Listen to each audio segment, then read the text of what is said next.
Origin of rice. রাইসের উৎপত্তি সম্বন্ধে আমরা আজকে জানব।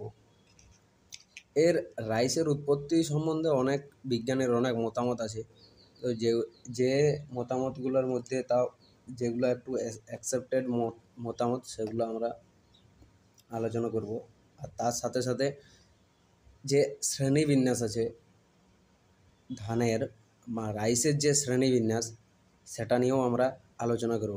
শ্রেণীবিন্যাস মানে হচ্ছে বাংলায় যেগুলো হচ্ছে তোমার গণ, প্রজাতি, ক্লাস মানে শ্রেণী, তারপরে পরিবার আর গণ, প্রজাতি যেরকম বাংলায়, সেরকম ইংলিশে যেগুলোকে বলা হয় তোমার division, sub division, class, series, sub class, family, sub family,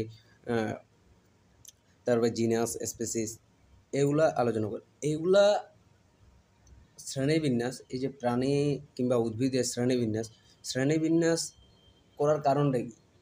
শ্রেণীবিন্যাস করার কারণ এটাই যাতে যাতে সহজে খুঁজে পাওয়া যায়।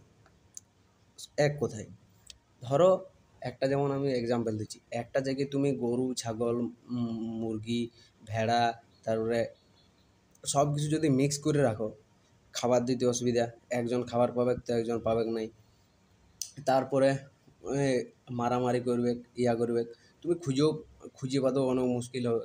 ওষুধ ডাক্তার দেখাতে তুমি যখন একটা গোয়ালের মধ্যে সবাইকে রাখবে তখন তোমার খুঁজে পাইতে অসুবিধা হবে। একটা নির্দিষ্ট জায়গায় যদি সবার জন্য আলাদা আলাদা যদি তুমি সেট বানাও মানে গোয়াল বানাও, তাহলে সেগুলো তোমার খুঁজে পাতেও সুবিধা থাকবে, সবগুলো সুস্থ থাকবে, সব বুঝিবা। সেরকম এগুলো এক একটা শ্রেণী মানে এক একটা ডিভিশনে ভাগ করে দিয়েছে একটা সিস্টেমিক ইয়ার মধ্যে, পরিবারের মধ্যে পড়ে। যেমন বিভিন্ন, যেমন এখন অনেক কুকুরেরও নাম দিয়ে দিয়েছে, এর নাম এই মানুষের যেমন নাম আছে, নাম কি, যেমন তোমার নাম ধরে নাও রাহুল, আর একটা টাইটেল নাম মানে একটা হচ্ছে তোমার জিনাস, একটা হচ্ছে তোমার স্পেসিস মানে একটা হচ্ছে নাম হচ্ছে ইয়াটা নামটা, আর একটা হচ্ছে তোমার টাইটেলটা। সেরকম যেমন তোমার ধানের যদি দেখো, ধান হচ্ছে ওরাইজা, এই যে ওরাইজা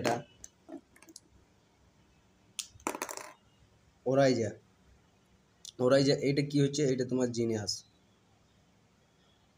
আর এটা তোমার স্পেসিস। এটা হচ্ছে জিনাস, এটা হচ্ছে তোমার স্পেসিস। এটা কে দিয়েছে? এই যে জিনাস আর স্পেসিস মানে হচ্ছে তোমার ওরাইজা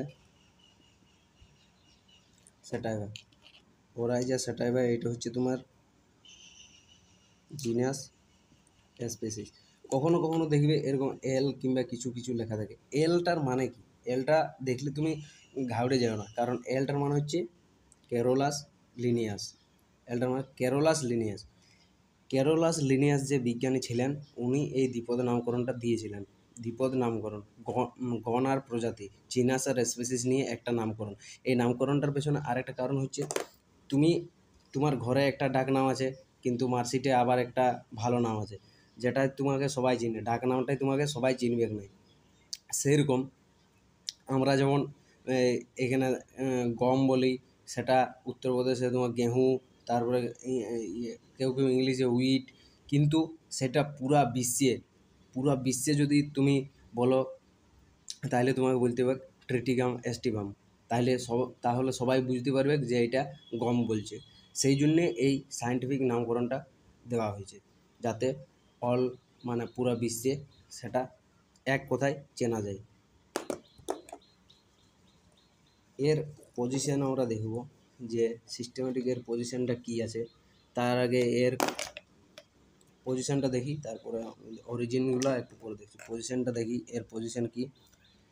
দেখো, division PHANERO, phanero GAMUS, phanerogams. তারপর হচ্ছে sub division ANGIO, NGOSPERMS, NGO স্পার্মস।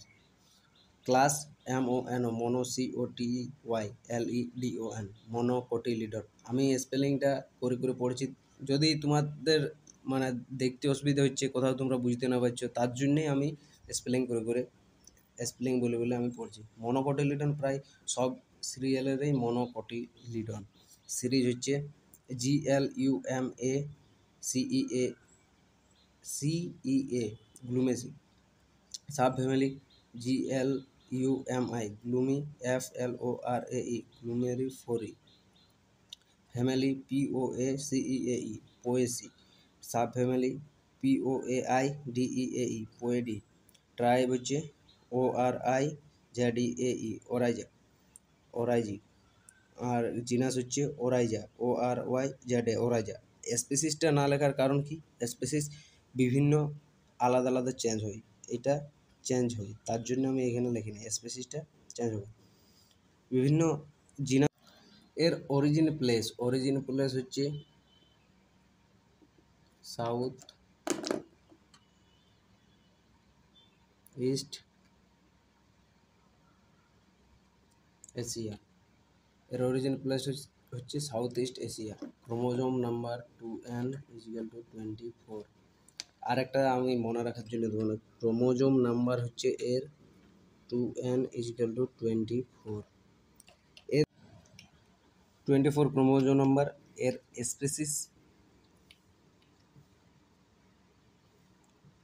স্পেসিসও 24টা। এর 24 টোটাল যে স্পেসিস, সেটার মধ্যে সাতটা স্পেসিস তোমার কি, সাতটা স্পেসিস হচ্ছে যেটা তোমার ডিপ্লয়েড মানে কি 2n=24। আর বাকি রিমেনিং যতগুলো স্পেসিস আছে সেগুলো হচ্ছে টেট্রাপ্লয়েড মানে 2n=48। এর মধ্যে এর থেকে আমরা নেব এবারে। এর মধ্যে যে সাতটা ডিপ্লয়েড আছে তার মধ্যে তোমার দুটো হচ্ছে কাল্টিভেটেড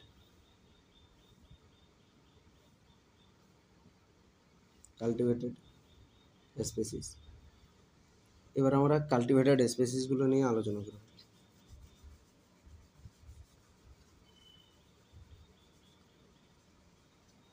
কাল্টিভেটেড স্পেসিস কি কি আছে? ওরাইজার, আমি শুধু ও লিখছি, SATIVA, ওরাইজা সেটাইভা অ্যান্ড ওরাইজা গ্লোবেরিনা। এটা হচ্ছে এশিয়ান রাইস, এটা হচ্ছে আফ্রিকান রাইস। এখানে কি মত দিয়েছে, কি যে তোমার যে এশিয়ান রাইস, সেটা তোমার এশিয়ার মধ্যে যে সেভারাল স্পেসিসগুলো আছে, এশিয়ার মধ্যে বিভিন্ন আলাদা আলাদা ওয়াইল্ড স্পেসিস যেগুলো আছে, তার থেকে তোমার এই ওরাইজা সেটাইভাটা ডেভেলপ হয়েছে। আর আফ্রিকায় যে আলাদা আলাদা স্পেসিসগুলো আছে, ওয়াইল্ড স্পেসিস যেগুলো আছে, সেগুলোর থেকে আমার এই ওরাইজা গ্লোবেরিনা ডেভেলপ হয়েছে।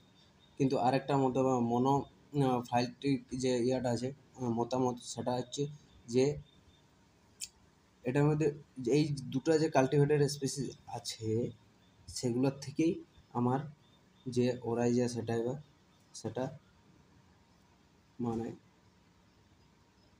কি ডেভেলপ হয়েছে, মানে কি এর কালার, তারপর হচ্ছে গ্লুম সাইজ সব কিছু সেম, ওই জন্যে এই মতামতটা বেশি অ্যাকসেপ্টেড, মানে মোস্ট অ্যাকসেপ্টেড এই মডেলটাকে বলা হয়।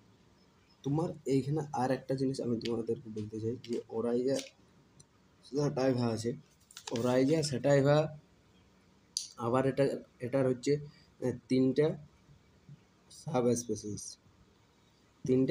স্পেসিস, যেগুলো হচ্ছে তোমার ওরাইজা সেটাইভা ইন্ডিকা, আর হচ্ছে ওরাইজা সেটাইভা JAPONICA জাপোনিকা, আর একটা হচ্ছে ওরাইজা সেটাইভা JAVANI জাপোনিকা। এটা হচ্ছে ট্রপিক্যাল রাইস, যেটা চাষ করা হয় ইন্ডিয়ায়, এটা হচ্ছে সাব ট্রপিক্যাল রাইস, চাষ করা হয় জেওনিকা, নামটা শুনে বুঝতে পারছো, জাপান। জাপান। এটা হচ্ছে তোমার ওয়াইল্ড রাইস, বালু রাইস। এটা তোমার চাষ করা হয় ইন্দোনেশিয়া।